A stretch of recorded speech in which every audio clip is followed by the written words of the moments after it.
Welcome everyone once again to the Jay Maymi Talk Show. My name is Jay Maymi and I'm very excited to have you join our show today. Today's going to be another fantastic show where we've got excellent guests lined up. And if there's one thing that I hope that you are picking up from our show, and by the way, if this is your first time visiting our show today, then I want to personally thank you for taking the time to attend the show. It's very important to have new listeners always plugging in and giving us a chance to impress them with our content and our conversations and our guests. If you're visiting our show, then you need to know that our show is all about surviving to thriving. It's about going from a place where you are struggling and maybe things aren't going the way that you would want them to go, but you are so hungry and you're so driven to make things work that you are looking for that little extra edge of information, that little extra edge of knowledge, of content that can give you the ability to thrive. If you are Thrive intended, then you've come to the right place, because this is the next this hour will be the hour of Thrive time. And you're going to find the content today especially very, very helpful in the areas that we're going to chat about. But I want you to know that if you are new and if you've not had a chance to listen to our previous shows, then I encourage you to go to my website, thejmaymietalkshow.com, and click onto the archive section, and there you'll be able to find all of my archived episodes, which continue the thread of thriving, because this is an hour of Thrive time. And I'm excited that you've joined us. And for those of you that are visiting us again, thank you for coming back. Thank you for supporting the show. We are on a mission to make sure that we become not only one of the highest rated shows on radio, but a show that brings impact and influence and instruction for you to be able to go to the next level, to the next version of who you are and who you want to be, whether that's in business, whether that's in family, whether that's in academics and athleticism. Whatever it is that you want to achieve, and this show will give you the material to help you do that if you are serious about thriving. So once again, thank you for being on the show. I want to let you know that today I'm excited because our guests are people that epitomize the theme of the show, and I'll get to the theme of the show in a minute. But we're going to hear from a former U.S. bobsledder, an Olympian bobsledder who broke all grounds when she became the first female bobsledder in U.S. Olympic history. She's going to be on the show today. We're also going to hear from our business spotlight, someone else who epitomizes the grit and grind that it takes in order to succeed, especially when you are creating a whole new way of thinking in business. And his facility, which is a facility that helps with those that are dealing with memory care and nursing home, and he's taken that to a whole new level. Our business spotlight today will impress you with what he's been able to do in that arena.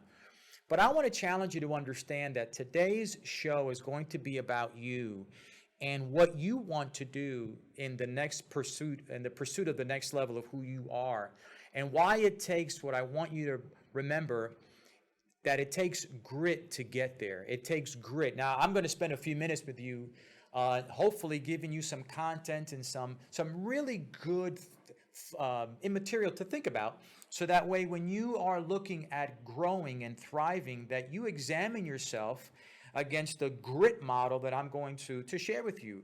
And we've heard a lot about the word grit, right? It's not a new word, but I think that today it takes on a different meaning.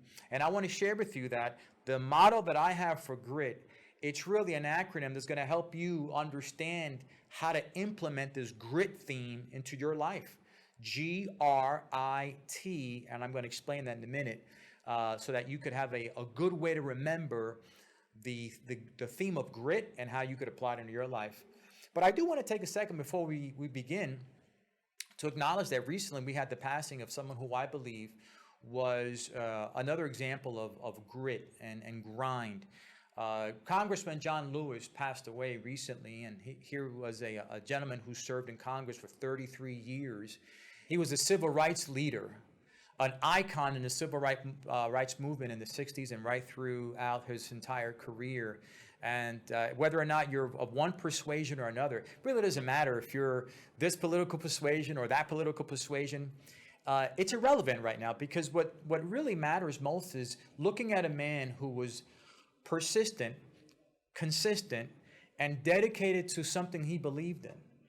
So one of the things you cannot take away from his 33 years of service, again, regardless of whatever persuasion, political persuasion you're a part of, the one thing you cannot take away from this man's life is that this brother was persistent, consistent, and he was committed to a cause. And he fought his entire life and actually took beatings for it early on. My question to you is, are you currently involved in, or are you standing for something that you're willing to go to the very end for it? Not just for a day, not just for a week. You know, it's fashionable to get involved behind a movement for a day or two, right? It's pretty cool to go on Facebook or social media and tag and put up quotes and momentary comments about a current event and then forget about it the next day because you're on to the next thing. It's easy to do that. It's easy to get excited about something that you're shooting for, a goal or some pursuit. It's easy to get excited about that and passionate about that for a day or two, for a week or two, maybe a month, or maybe a year. But is your cause, is your goal, is it worthy enough to absorb you, to consume you, to require the very best of you for a long period of time? That's the question you have to ask yourself. But if that's the case and you do have something that can pull you into tomorrow, you've got something powerful that you are passionate about, that you can stay consistent, you can stay persistent, it drives you daily, then can I encourage you to consider that one of the elements that you will have to embrace, one of the conditions you will have to accept if you're going to continue to be as consistent and persistent in that goal that you are achieving or that dream that you're achieving, is that you're going to have grit. You're going to have grit. I've met with a lot of folks over the last 30 years of my entrepreneurial career, my coaching career, my counseling career. And I can share with you one thing, that the missing element sometimes, the missing characteristic, if you want to call it that as well, that is the reason why many good people, noble people with great causes fall short and fail, is because they never achieve the level, they never understand, they never embrace that the real movement behind that cause, behind that purpose, that driving force behind that goal has to come from a place where you embrace grit. Understand it and embrace it. Now, if you have something to write with, now's a good time to write something. If you're driving somewhere, then you probably don't want to stop. You don't want to write while you drive, but you may want to take a mental note. And you may even want to pull over, because sometimes a little bit of information you get from an unsuspecting source at an unsuspecting time could be the very thing that changes your life. And that's what this next few minutes will do, I believe, if you embrace the concept of grit. What does grit stand for? Jay Maymi's version of grit. It's really an acronym that I've created a few years ago. But boy, these four letters that comprise the word grit, it's really going to be a telltale sign for you if you are on the right track to see your goals and dreams and ambitions come to pass. Let me give you the first one.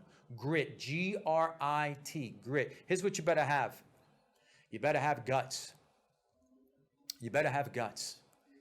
Grit requires you to have guts. Congressman John Lewis, he had guts. Our guests today, they had guts. See, you have to be a gutsy person in the pursuit of whatever it is that you're pursuing. That means you can't be afraid of taking risks. You can't be afraid of what other people are going to say. You can't be concerned with that. You have to have the guts to see you through, even if everybody else says you're crazy, even if everybody else says you're wrong. Do you have the guts to continue even when the chips are down? It takes guts. It also takes resolve. Resolve means that you will do it until the job gets done, until there's no more you can do, until you've exhausted yourself, until you arrive or die trying. And that's when I say die, I mean it could be physically and energy-wise. You're just dead. You've got no more to give. That's what resolve means. It means that whatever the issues and challenges are, it don't matter. I'm still going for it because I believe in this.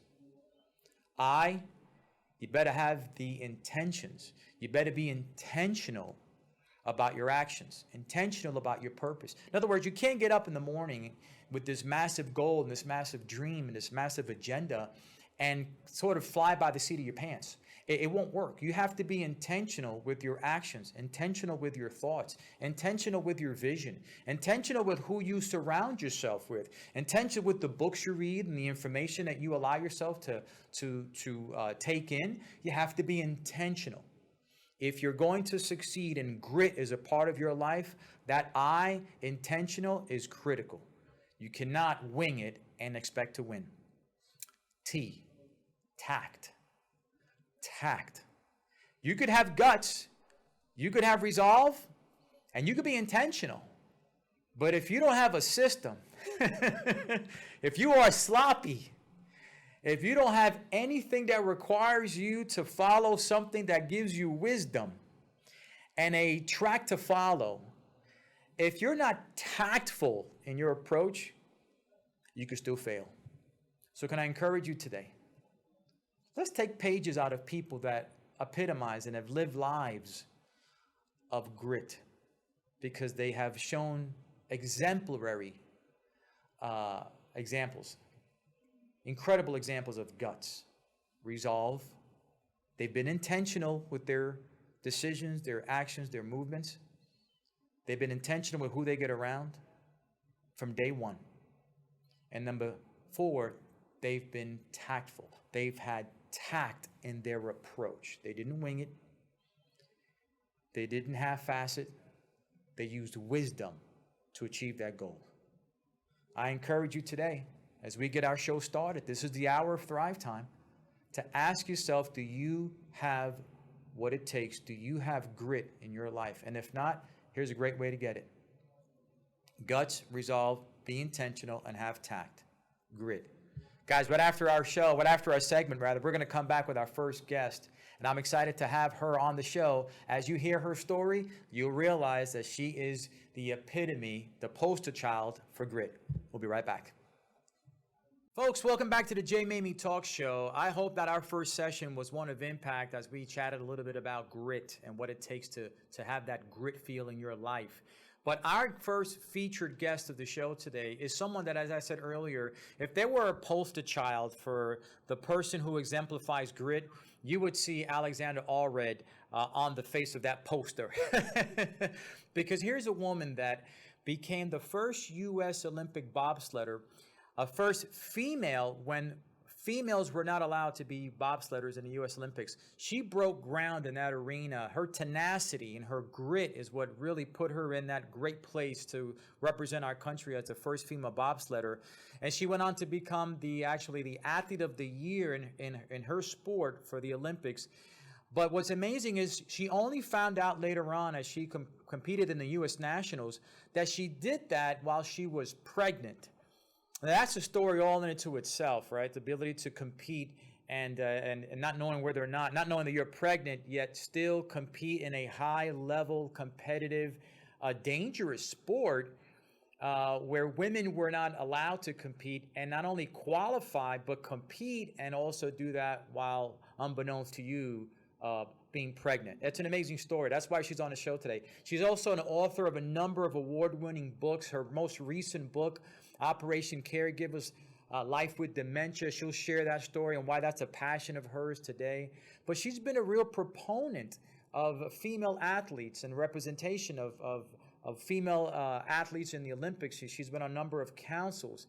You really have, you'd have to look hard to find, to find her on broadcasts and publications and radio shows as she shares her story of her life as an Olympic athlete. But also these days she's campaigning and she's a voice for dementia, and she speaks on corporate stages, bringing the awareness to the public of how important it is to not only focus on the care for those who have dementia, but certainly be able to improve the areas where as a society we can do a better job at caring for those who struggle with those illnesses. So I can't think of a better person really that epitomizes grit in our show than the incredible Alexandra Allred. Alex, can I call you Alex? Yes, please. Very good. Alex, you're an amazing person. Can you, first of all, thank you for taking time to be on the show. But can you share with our listeners and our viewers today a little bit about your story and leave no detail out. Okay, well, we don't have time for that. Yeah, here's what I usually tell people is I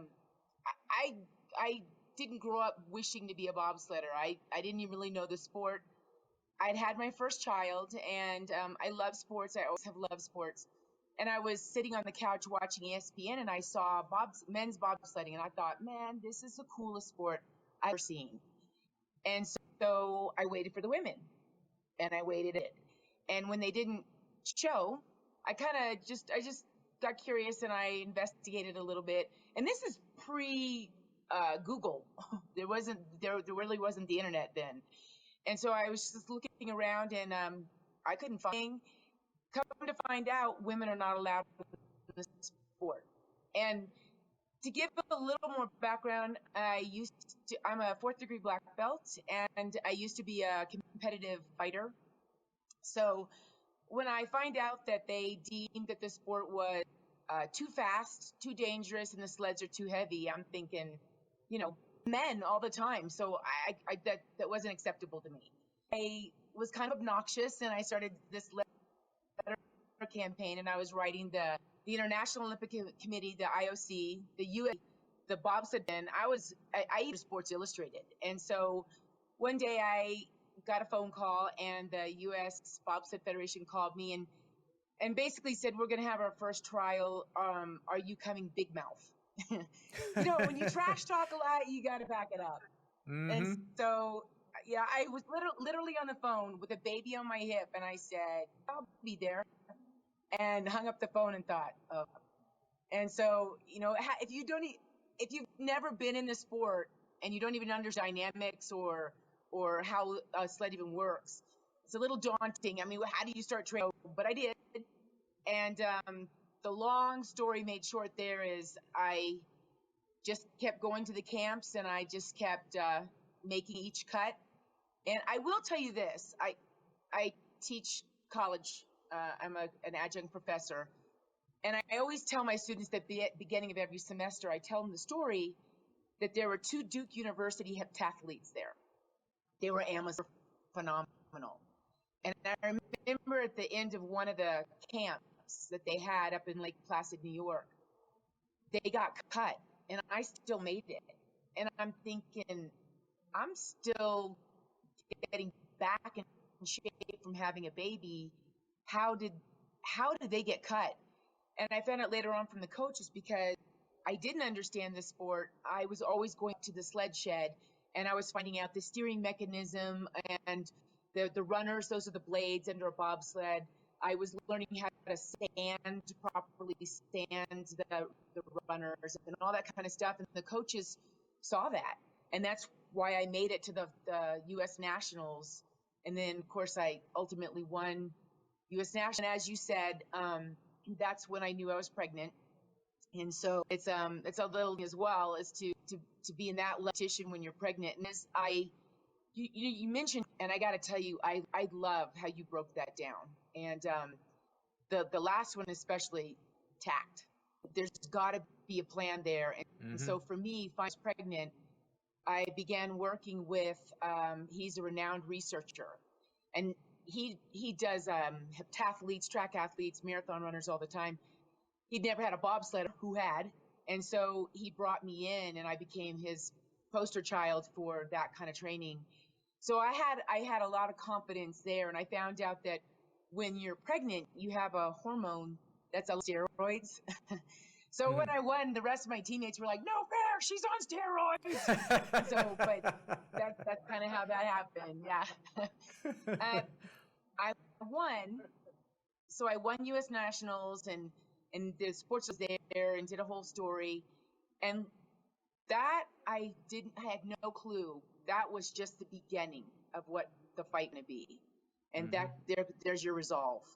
Because then when I made the team, I'm standing there, and the head of the Bobsled Federation, he's since retired, but he leaned over and he was smiling in the camera. Illustrated. He leaned over to me and he said, "This means nothing. Women are never going to get in the Olympics." And I remember just sitting there thinking, man, you don't even know who you're talking to. And if I hadn't had resolve until that moment, brother, I got it then. And so they kept throwing things in our face like, there are no bylaws. You can't even let you have bylaws. So I wrote them.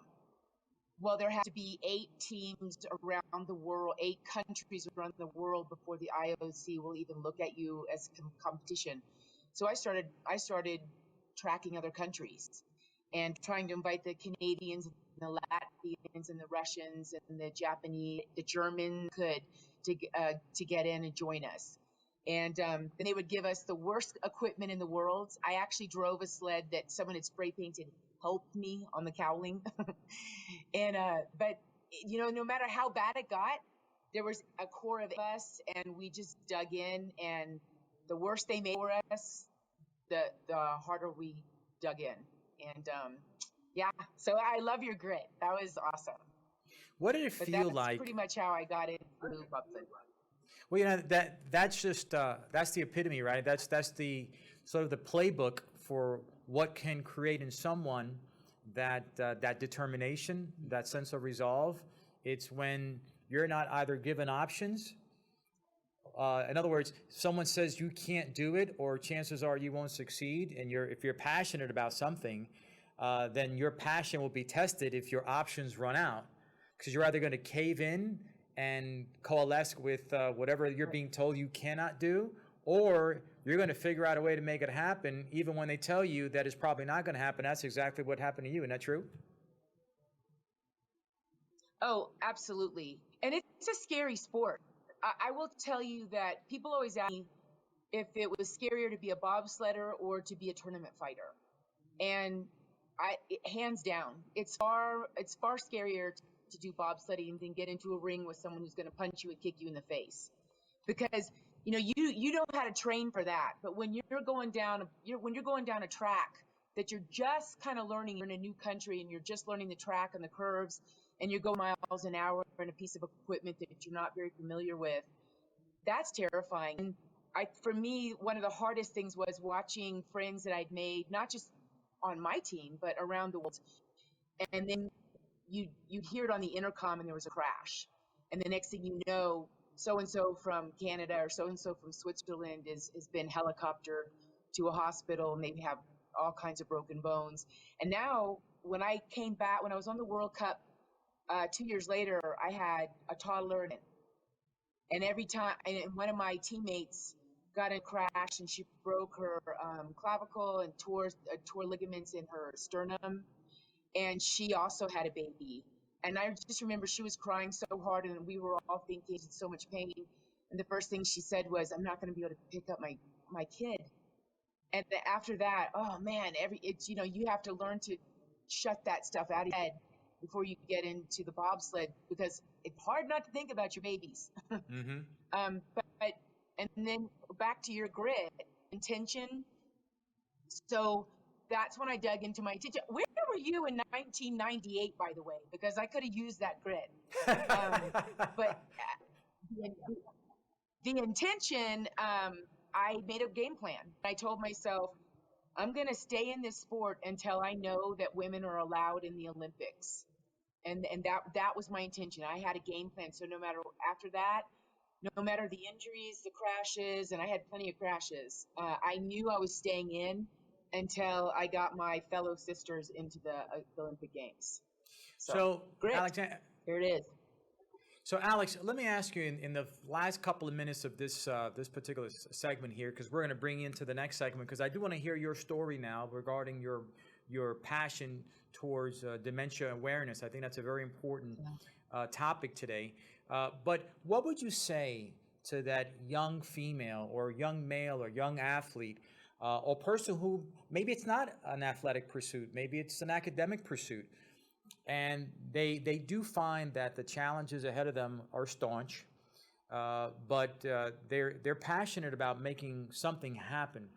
What message would you share to those individuals that I promise you some of them are listening to this show right now? What would you say to them? And Jay, that's such a great question. And you know this, you and I have talked many times before this. I know you're an athlete, so I know even from a analytical or non-athletic standpoint, I always tell my students, think like an athlete or think like a champion. In that, at the end of the day, no one is going to champion you more than you. They won't. As much as your parents love you, as much as your coach believes in you, as much as your boss thinks that you're amazing, no one's going to champion you like you. And so if you don't absolutely believe in yourself, it's pretty hard to make it happen. That's what I always tell my students is you have to start finding a way to believe in yourself, because it's always going to fall flat.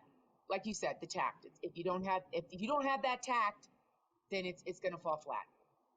Great words of wisdom. You have to think like a champion. And if no one else is going to be a cheerleader, you've got to be your greatest cheerleader.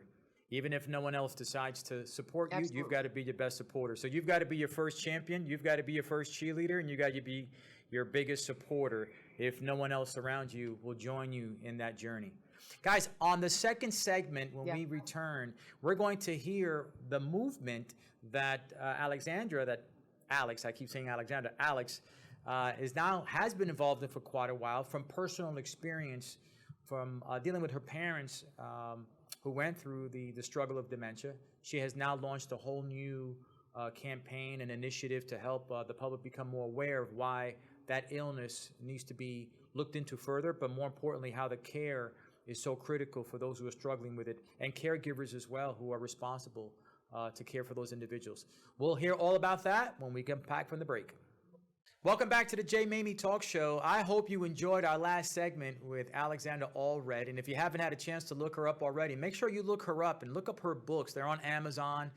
And certainly her information is available on any social media site, but you can find her also at her website. I encourage you to go look her up. But a perfect segue into our business spotlight today is someone that really has taken the mantle himself with his co-founders to be able to provide quality care to a senior community.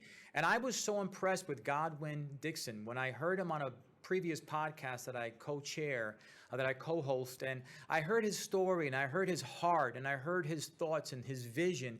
And I thought to myself, this is a great man who's doing great things in a very needed time.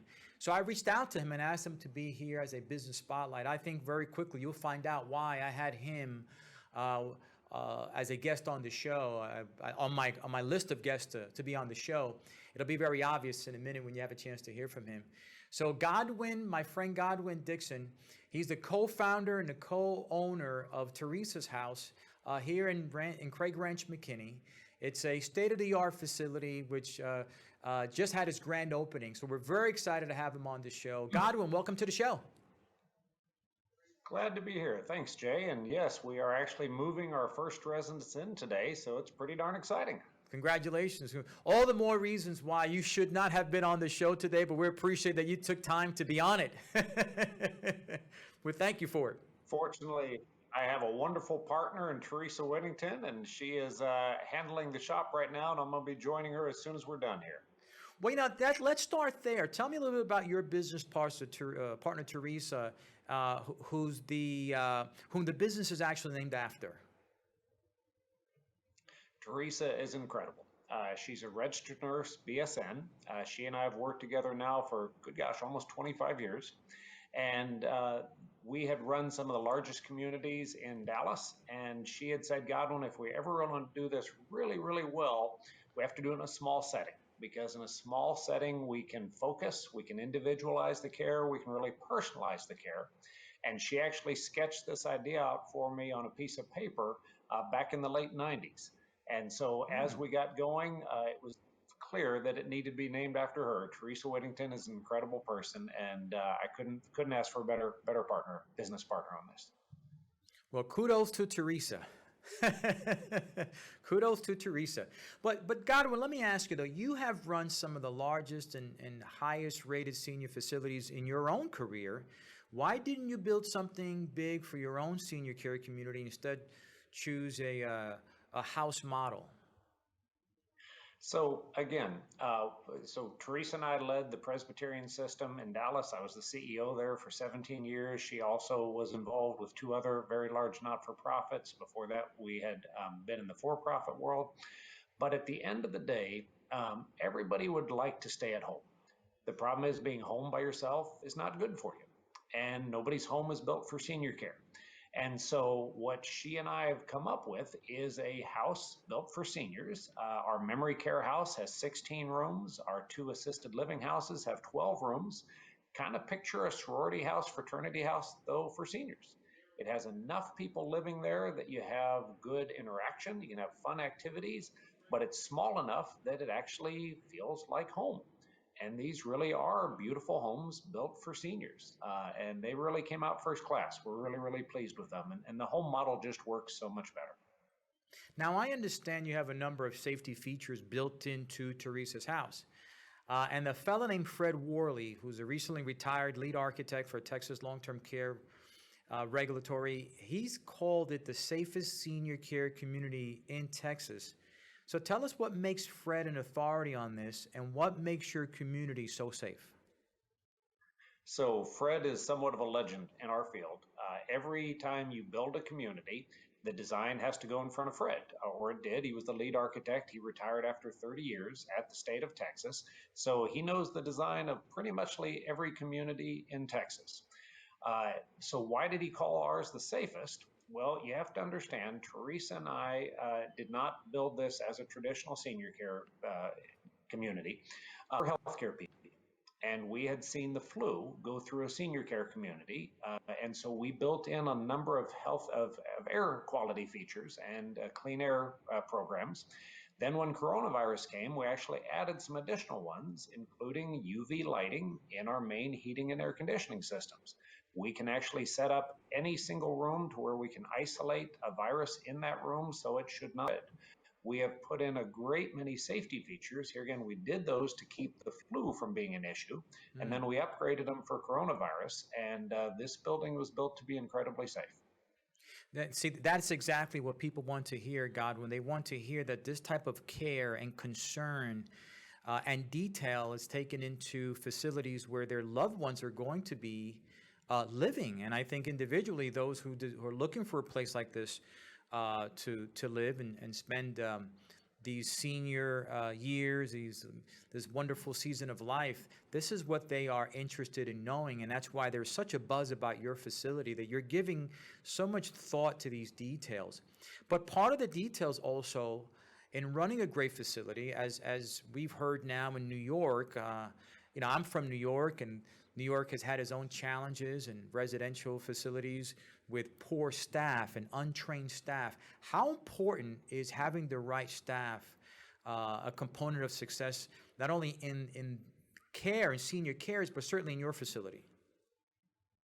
Staff is everything. If you can have the prettiest building, it doesn't matter if you don't have the right staff. And I worked as an orderly, and Teresa was a floor nurse. And so we understand that from the ground up. We understand that many times staff that will smile and schmooze when administration is around may sit down and not do anything when there's not somebody watching. And so we are very selective about our staff. We put together very good compensation packages, actually cut back on our profits so we could make sure that we could hire the very best. We had over 200 people apply for our positions as word got out that we were coming online. And then we ended up interviewing the top 70 of those and only choosing the best 24. And we put together an outstanding team, because here again, you can have a beautiful building, but if you don't have top staff, the rest doesn't matter. And we have a top staff of competent, caring, and highly trained professionals. We're really excited about this group.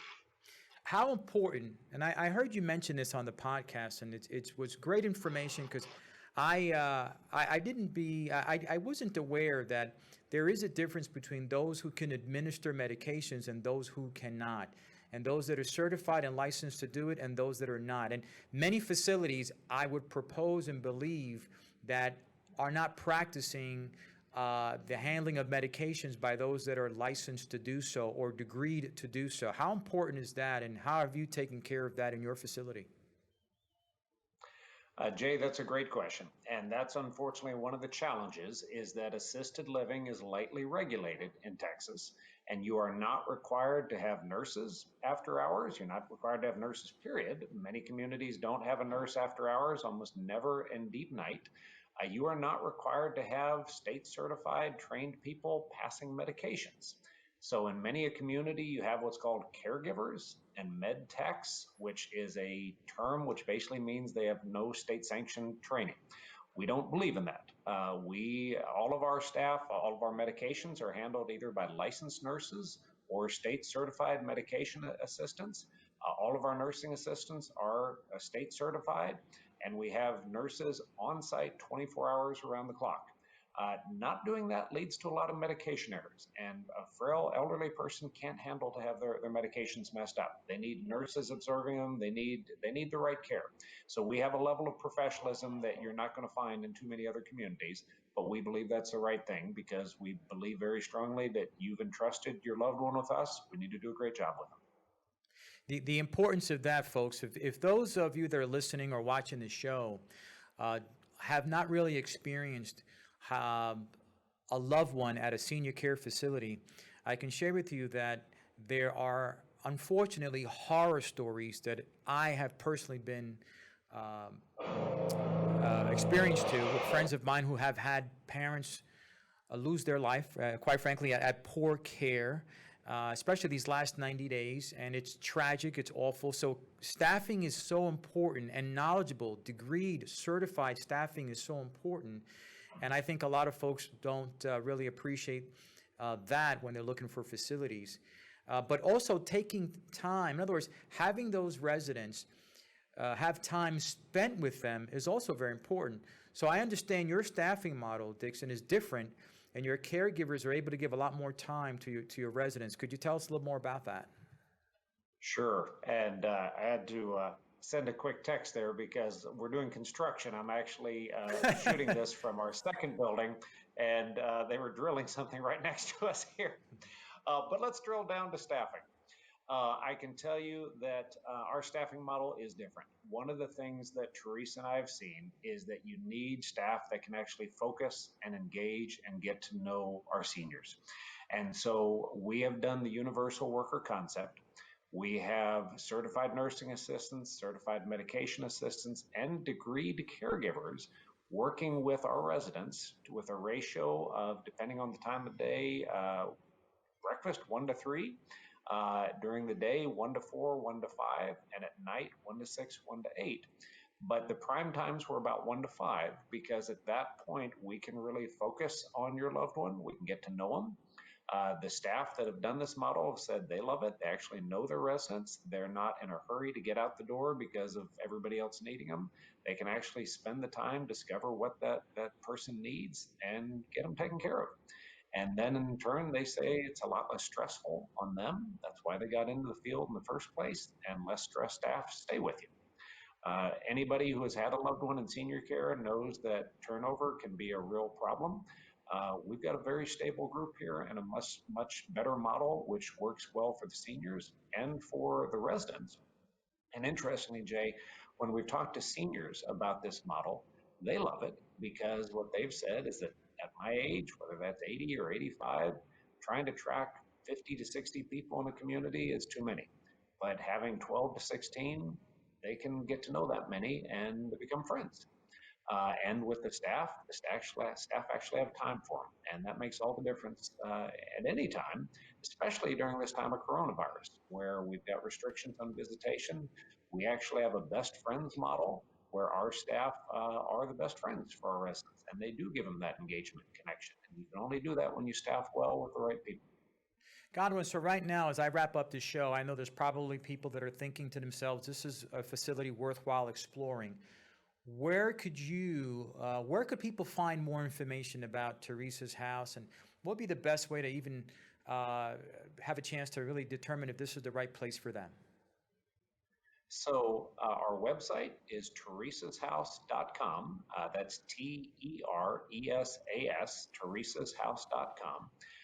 You can also find us on Facebook at Teresa's House, Craig Ranch McKinney. So you can track us down either one of those ways, and we'd love to bring you out, give you a tour. The nice thing is that our first building, memory care, is accepting residents today, but we have 2 assisted living buildings that we can still give tours on, and we still have availability in all of our settings. And we'd love to show folks firsthand what makes this model so different, and we believe so much better for the seniors that we have the honor of caring for. Well, I can tell you that Alexandra Allred, who you've had a chance to chat with, already has given glowing reviews and just wonderful comments and feedback, just based on the conversation she's had with you and her doing her own inspection as well. So she's already a fan of Teresa's house, and that says a lot about her, who's in tune with facilities around the country. Godwin, I want to thank you for being on the show. I appreciate your time, my friend. Congratulations again with your grand opening, and we're going to have you back one day soon. Thanks, Jay. Appreciate it. Thank you. Guys, so there you have it, another hour of Thrive Time. I appreciate you being a part of the show again today. Remember, it takes grit to succeed. Do you have grit? We'll see you next week.